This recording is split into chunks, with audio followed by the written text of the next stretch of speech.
Hi everybody.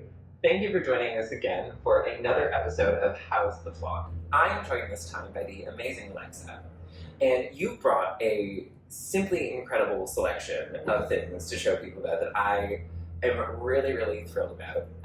Now, Alexa, you're one of our local knitting group members. I am, yes. Much like the amazing Mary. Mm-hmm. Did you enjoy the last episode? I did. Yeah. I did. It's great. Yeah. Because you find things out about right, you learn something about people Mary. that you're knitting with that you didn't know. Exactly. It doesn't come up in everyday conversation. No, it's a beautiful thing, and I mean, this is number 2, and I already feel proven correct that you guys have amazing and interesting stories that no one's ever heard before to share. Mm. So I'm really excited to find out a little bit about what's been going on with your knitting and what's been happening. So I thought maybe I'd start off and ask you a little bit of a different question, partially knowing the answer already. What got you started in knitting, and do you have like a family history with it? Well, I do and I don't, because my own mother was not a knitter and not a crafter. In fact, when I'd seen her house out recently, I got a pair of embroidery scissors that belonged to my grandmother. They weren't hers. And a tapestry she started in the 1970s. Oh.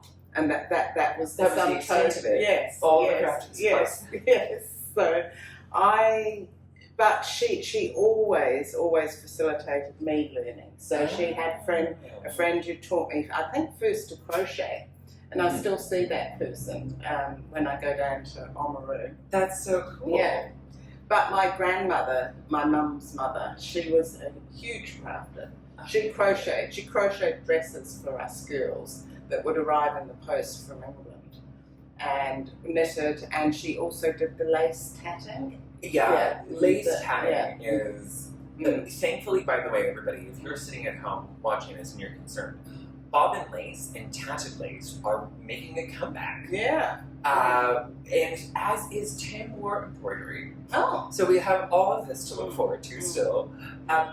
So do you remember about when you got started knitting? Oh, I was little, like probably 5 or like very little. So I wanted to learn, and Mum, as I said, lined up this friend, Linda. And I think she was also left-handed, because I was left-handed, that was the other thing. Okay. But she taught me to knit right-handed. Because I was actually just about to say to you, I've seen you knit quite a bit, and you knit right-handed. Yeah. Where it gets tricky is when I'm picking things up, because I pick up with my left hand. I haven't taught myself to. Yeah. No, picking up is definitely, I think, everybody's main dexterity challenge. Yeah. And sometimes the pickup and knit is much worse than just picking up the stitches. Yeah. So it really does depend. Yeah. And I crochet left-handed. So I think the first thing I ever made was a tie for my father. And he was a teacher and he wore it to prize giving. And I asked him before he died, because I don't know where that tie is, it was orange, it was the 70s. And I asked him whether he had taken another tie to wear, because it was all wobbly up one side. Yeah. One side was even, but the other side wasn't, and he couldn't remember. So perhaps he did wear it to prize giving. Who knows? That's delightful. And I started knitting, very soon after that, and knitted all through my teenage years, knitted a lot of jerseys. Okay. Yeah. So I find that really interesting, because I knitted from the time I was a child all the way through my teenage years, but I almost entirely knit squares. Endless garter stitch squares. The classic dishcloth pattern, everyone, if you're wondering. Just as a side note, that's probably the easiest quilt square to make. Yeah. I don't know if people watching from home know that, but that basic cast on 5 stitches, knit 2, yarn over, knit 1 situation, yarn over, knit 2, and then you just keep going, then you decrease on the opposite side. I think that's what I spent the majority of my time knitting, and I do think it's a big part of what made me such an obnoxiously fast knitter. Just and this garter and stitch and stockinette. So you knit all the way through high school. Yeah. Then we hit university. Yeah. Did you continue? Yes, I did. Okay. The only time I stopped knitting was when I had 3 children and I studying and working full time. I was doing my masters as well as working full time. What do you mean? Why did you stop? Why did you stop doing it though? It was in that time that sort of the circular needles came in, and there was a renaissance, and I sort of hopped on that at the end of my masters. So haven't stopped since then. Amazing. That is so cool. So you had a very lifelong, integral relationship with crafting and making.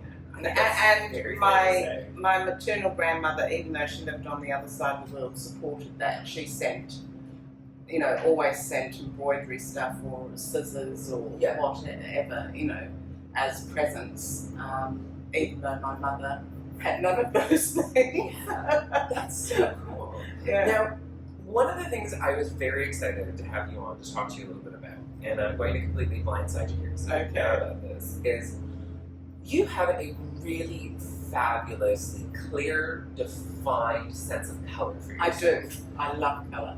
It is so interesting having helped you over the years and seen so many of your projects come into being. And they are, in fact, actually all quite different, everyone. I just want you to know about this. But they are remarkably, beautifully cohesive. I can't imagine, from the projects that I know of, you struggling really to mix and match overall amongst your knitted things. No, I after high school, all through high school, I actually worked at an interior decorating shop, and it was there that I discovered I had a very natural eye for colour. Yes. But I don't know any of the theory behind it because I never studied it. That shop actually wanted me to train in interior design, but I was determined to be a nurse. And they kept saying to me, because they had both been nurses, and they were like, you don't want to be a nurse, but here I am, I'm a nurse.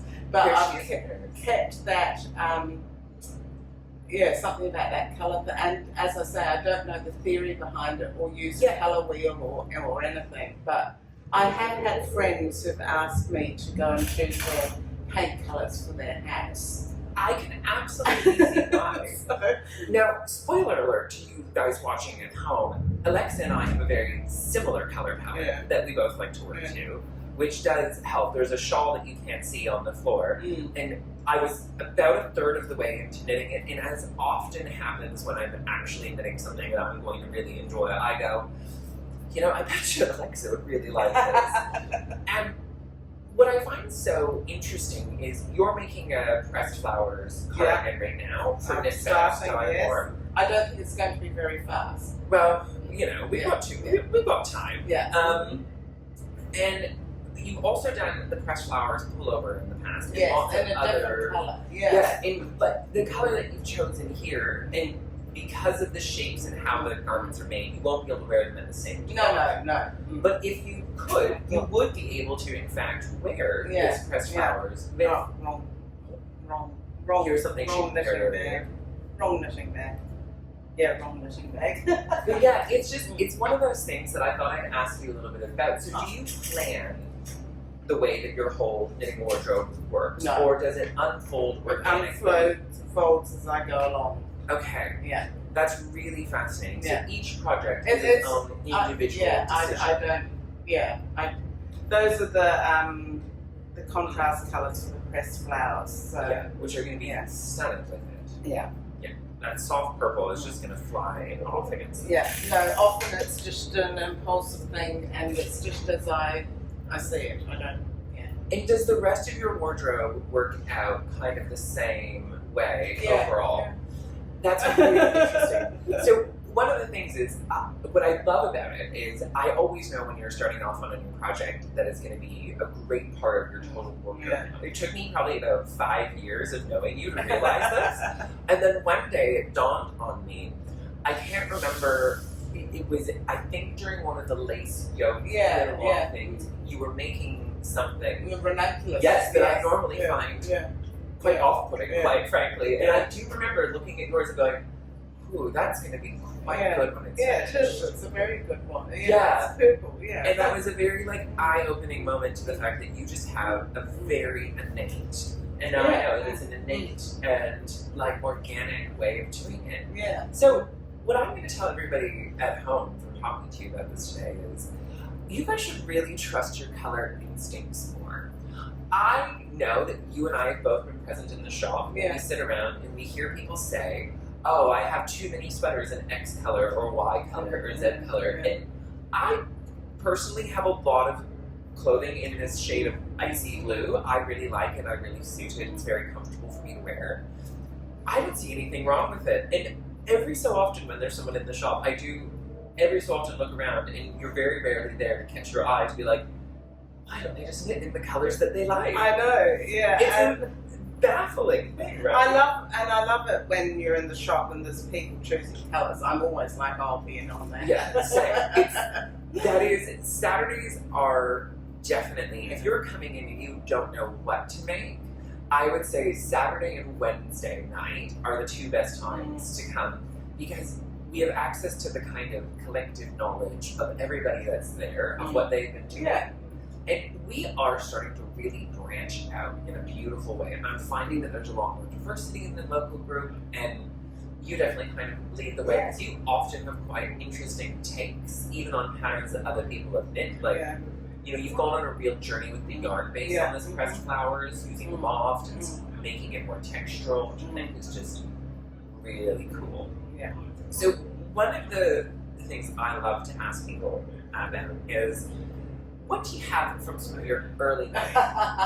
And now I've seen it, and it's quite impressive. But I love if you could share some of the stories behind the garments that you brought with you, and you know, just tell people a little bit about your knitting life. Okay, so as I said, I knitted as a teenager, and I remember going to the wool shop and I knitted everything. You know, everything like the big jacket with the toggle buttons with 2x2 rib and a big collar, and then the middle bit was garter stitch with different, probably an orangey mustard colour. It was the 70s, perhaps, yeah.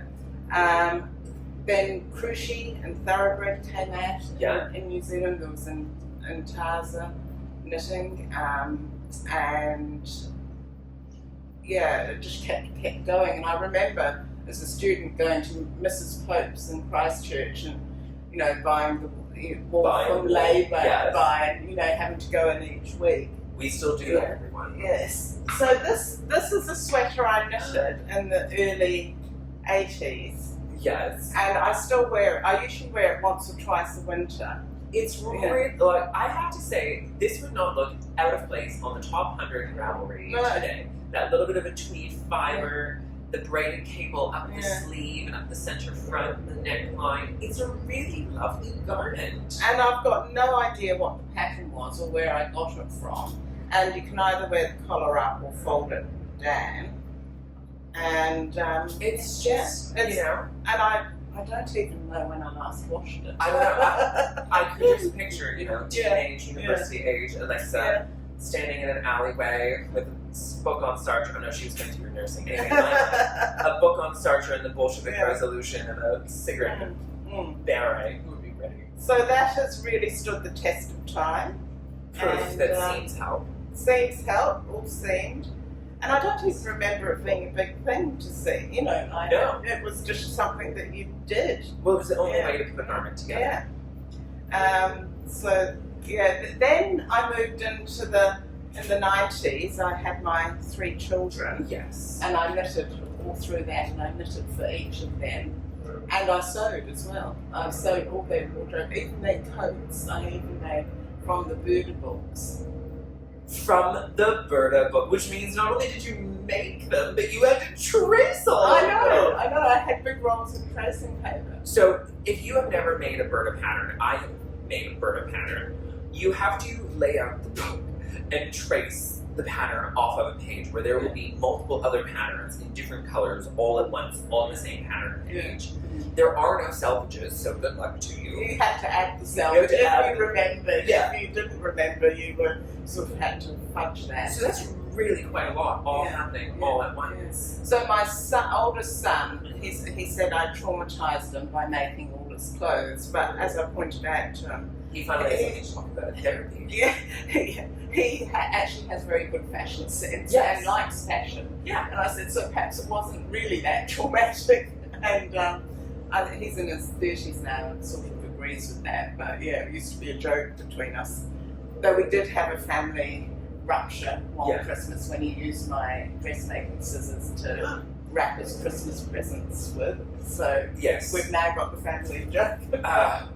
Yeah, that would have been a... Yeah. I actually watched a skit about NZ80's mum in the fabric. Yes, And yes, I almost... yes. it was quite funny. I nearly sent it to the group chat. Oh, good. I was like, there was a New Zealand-based comedian who's quite funny named Thomas Sainsbury, and he does lots of great skits on his Instagram. Yes, and he does. So then I moved into the era of the children, and I think this is probably a birder pattern. That is amazing. So this will be mid-90s, Yeah. and I duplicate stitched it on. You duplicate stitched yes. it on. And it's crooked on the back, but we'll just gloss over that. And I made the buttons. And you made the buttons. That is so cool. That is peak 90s right there, everyone. The colors, the duplicate stitch, the freedom. You made the buttons. Yeah. I'm astonished. So, yeah. God, And I mean, it's great so ball. cute. I mean, also, because that would have done 3 kids. Each of them would have worn it at some point. But that's the spectacular joy of hand-knitted garments, right? Like even that black little turtleneck that you just pulled out. You made that so long ago, and it's still cute. Which I just, and when you're picking these up and handling them, do some of the memories of making and the wearing comes back, right? And not being able to find the buttons, so deciding. So you just kept making them. Yes, and that was the Debbie Bliss pattern. Our angel Debbie Bliss. Yes. She's never let us down, guys. Yeah. That cashmere house still goes. Look at it, because Yes. Oh yeah, it's wonderfully woolly. It has a beautifully smooth cuticle to it. I bet you this is some early New Zealand merino. I bet it's probably, is it Countrywide? Countrywide, yeah. Because the colours were important, so I had to hunt for the colours because colour was so important to me. Yeah, I didn't, absolutely. Yeah, and that Gansey pattern with all of the stitches and the texture. And what I love about this too is we can see now, right? Like designers like PetiteKnits, designers like, as much as I'm not a huge fan of her work, Jennifer Beal, using elements like what's in this. And you can see these little bits of 90s and 80s sort of inflections still being quite strong in the design of breaking news, everyone. And I think this is something, you've knitted through quite a few eras and trends of knitting. Yeah. Would you agree? Oh, yes. That there's like overall not a lot of new ideas in knitting, just new ways of doing it. So this was a pattern a friend actually knitted. It was a Debbie Bliss pattern for my daughter. And I wouldn't have probably chosen the colours, but they worked really well. They worked really well. Yeah. So, not an Alexa colour palette. I don't think that camel would have come in. No, but it got a lot of wear, and again, it would have been New Zealand wool. Yes. And it has that same colour work motif and structure as the other one too, so you can see they're probably right in the same book. Yeah, probably, because we shared the book, Yes. Yeah. And she was a nursing friend, and we used to knit on night shift, probably. Yeah, I will say, having worked many a long night shift myself, knitting has kept me sane and comfortable in those. Yeah. Night shift, I think, is often best described as peaceful until it's not. Yes, and I did a lot of night shift when the kids were little, so that I was home in the mornings and the evenings, and I was supposed to sleep while they were at school. Sometimes, How did that go? Sometimes not so well. Yeah. So you slept. Yeah, I slept snatches for a long time, and then I was. This one is beautiful, and the story is well worth taking the time. Yeah, so this one, and actually I'm laughing because I believe it. It's just so amazing. Knitted this for my daughter, and it had been a very difficult pregnancy, and we weren't sure whether I'd make it to full term. And she was our third baby, so I hadn't really prepared, I had everything anyway. And I ended up having a scan at about 39 weeks, because she'd been breech, among other things. And I had said to the midwife, oh, she's turned. And the midwife said, oh, I'd like you to have a scan. So I went off. I think it was a dreadful scan, because I had the 2-year-old, he wasn't quite 2, and I had the rabbit in the car as well, because I had to go and get it vaccinated against the Khaleesi virus. So I had the toddler and the rabbit, and they were like, we can do it now, you need to come now. Yeah. And so the rabbit was sitting outside the radiology place, because it couldn't go in, and it was too hot to leave it in the car. And baby turned and everything was all right, and it suddenly dawned on me I was going to have another baby in a couple of weeks. So I announced that night I had to knit the baby a rug. Yes. And what a rug it is. There is alphabet blocks, there is cables, there's Gansey stitch motifs. And it's in cotton. And I still think that, and it's in cotton, and you knit this pretty good. I knitted it in a week. And I said, I finished it on the Thursday night, and I said, I can have this baby tomorrow. Even better, I did. I often say to people, one of the beautiful joys about knitting is, like, as we sit there and knit these things, individual pockets of time get caught in the stitches. Like, they're living mementos of moments that we had them with us when we were making them. This is such a living memento of that time. Well, my daughter's expecting her second baby in July, and has just asked me to knit a green blanket in basket stitch for her.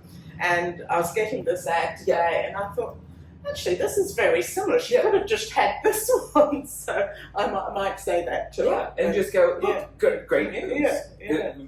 I have a green blanket in basket stitch. Yeah, that was yours, and I've got a picture of her. Yeah, under the blanket, of course. That's so cool. Yeah, and it's quite heavy, actually. May I? Yeah, it's quite weighty. Oh.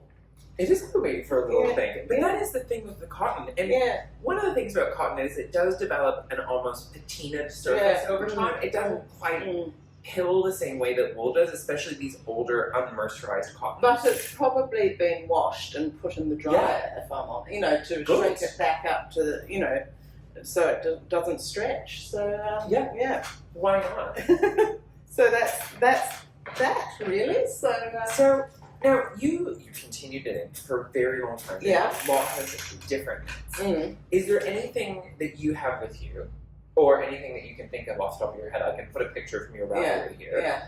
My Ravelry is not up to date. We'll find something. Is there anything that you're particularly proud of in your modern era of knitting? You came back into knitting. You started it when you were finishing your master's, coming in with the circular needles. I've worn a lot of. I did quite a few Trudy Myrtle patterns, and they've probably been my most, useful. That they fit well, and they're useful to wear over dresses or things.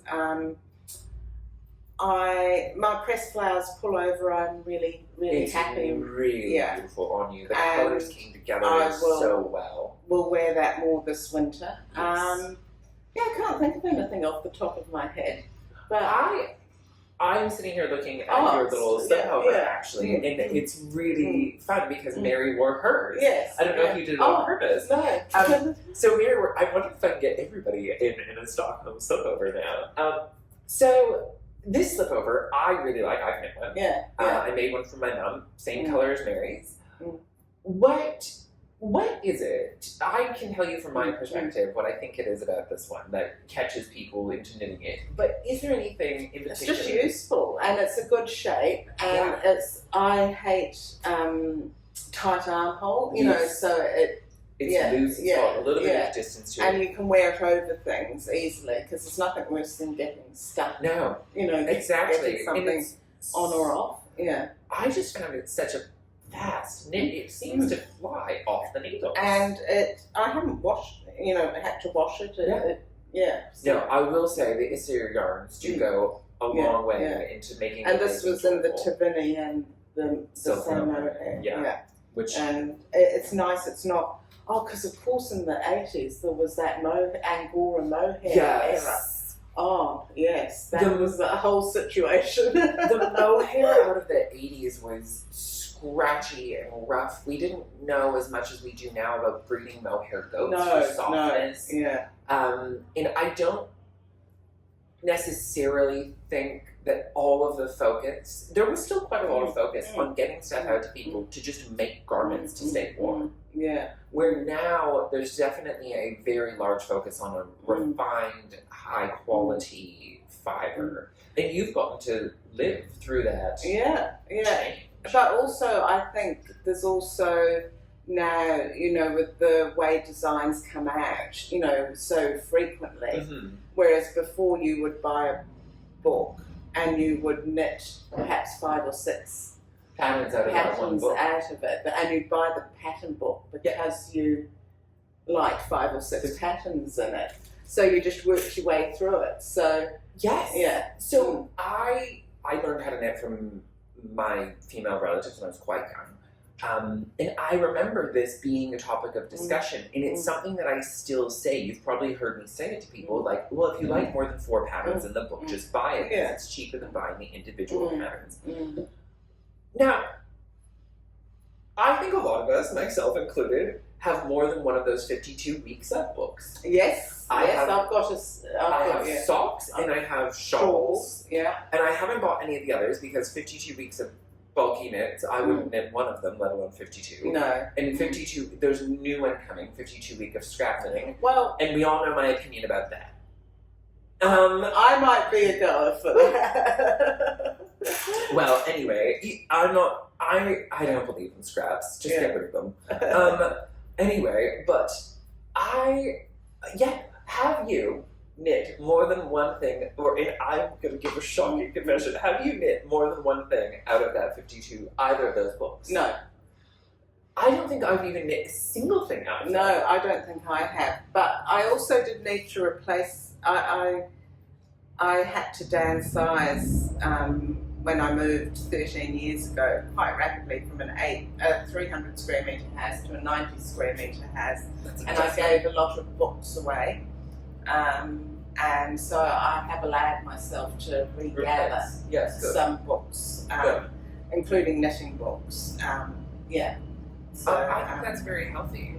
Now, you have this whip, your pressed flowers. You have another really beautiful whip in a bag. Could you tell people a little bit about that whip? So, again, it's been a knitting group. There's 3, 4? I think four. we're 4. Mary's done one. Mary, Baby, Di, and you. 4 now for sure. So I'm bringing up the rear, but I blocked this this week, and it blocked beautifully. So it's in Ulysses, De Vera Ulysses. Yeah.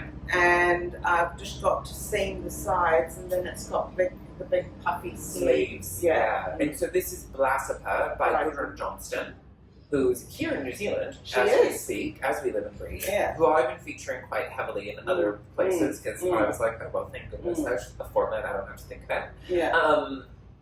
I love it. Yes. I love each of the different versions of it. I can't believe what I'm about to say, but they're all so different.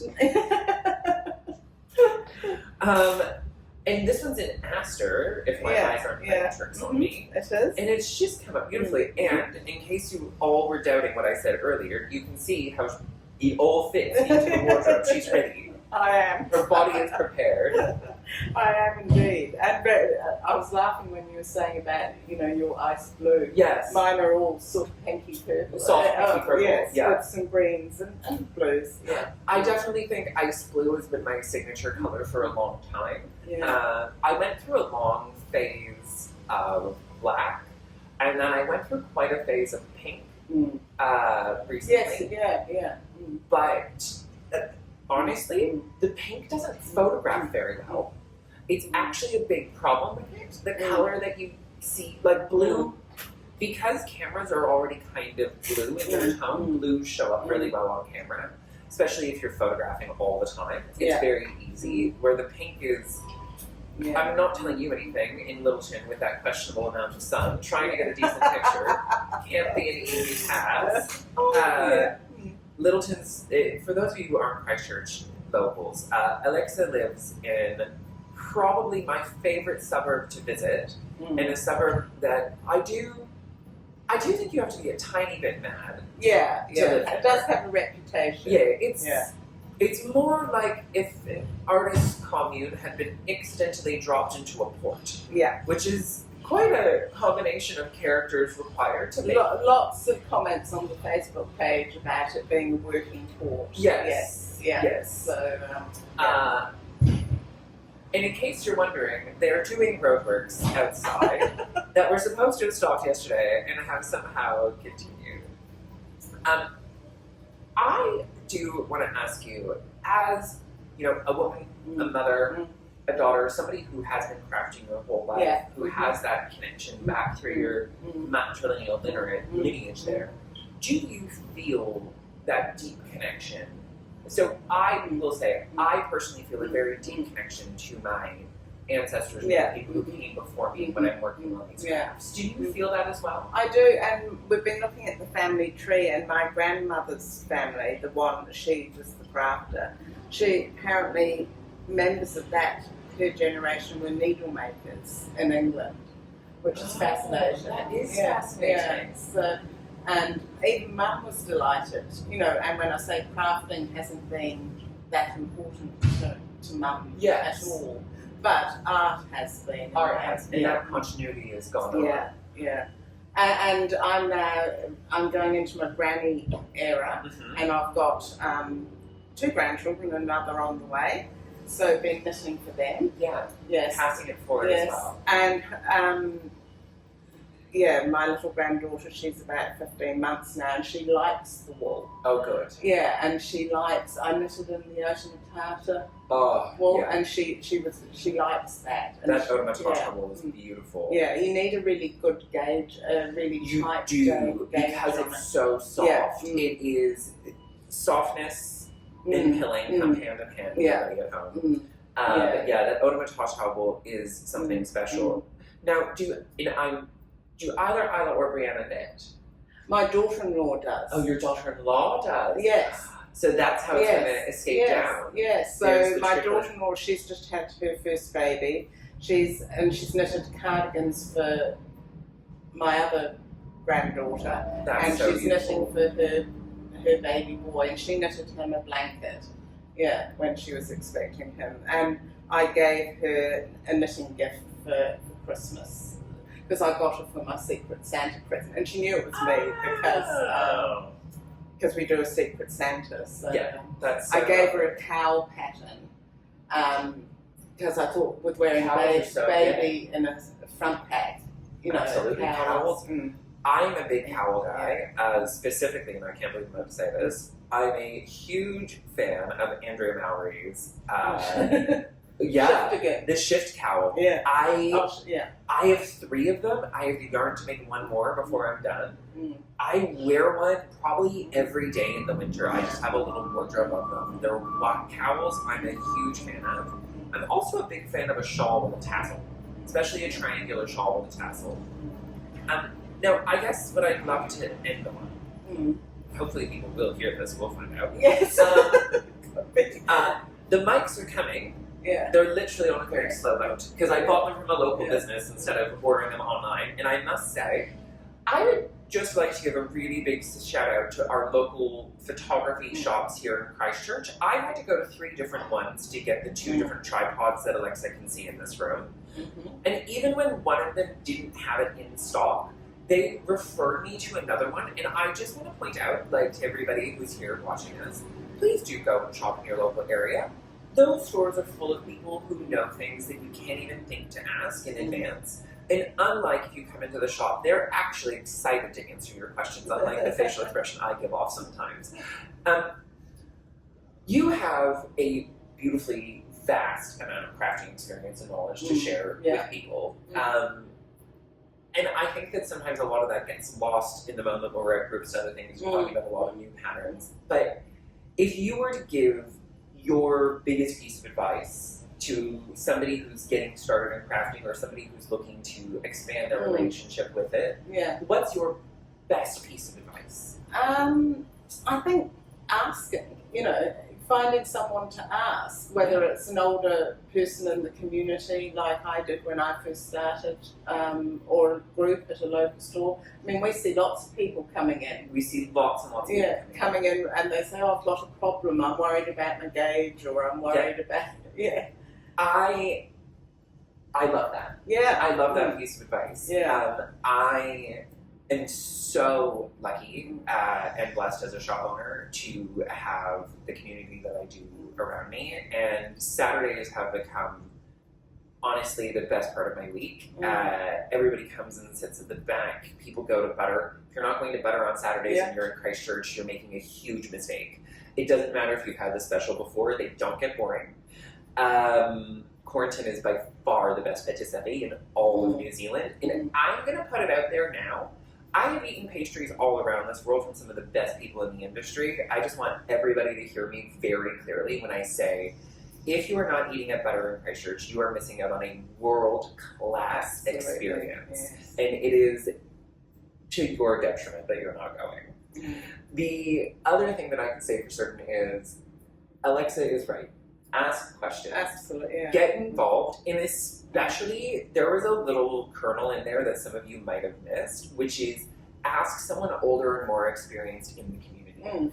The answers that you get from people who are quite different from you are often enlightening, and they tend to push you to think about things in a different way. If you go out and seek answers from people who are a lot like you, you're going to get the same answer, right? Or because we've got, I work with a great range of ages, and some of the younger people have taken up knitting, been knitting the square, dishcloths and what have you. And I notice that they tend to research online and they don't ask.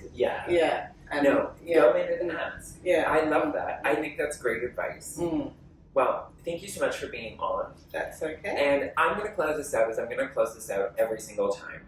I want to remind all of you that no matter where you're watching this from or where you are, there are people just like Alexa in every single local knitting group, which I have been lucky and blessed my entire life. Not lucky, blessed, my entire life to meet people like you and to share these stories and moments. If you're feeling lonely, or if you need something in your life, or if something just doesn't feel quite right, I want to encourage you to go out and find your local knitting group. People there are waiting for you. So head out, find them. They can't wait to show you how to knit. Can't wait to talk to you about what's going on. So thank you again, and we'll see you all back next week.